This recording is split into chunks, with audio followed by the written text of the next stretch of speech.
Bob and Jim go hunting. After spending several hours wandering through the woods, they become thoroughly lost in the wilderness. Disoriented, they sit down to discuss what to do next.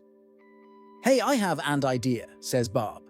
"If we each fire 3 shots into the air, someone will hear them and come to help us." So each of them fires 3 shots into the air. An hour later, nobody has come to help Bob and Jim, so they decide to fire 3 more shots. Another hour passes, and Bob and Jim are still lost and alone. "Okay, let's try this one more time," says Bob. "Dude, this had better work," replies Jim. "These are our last arrows."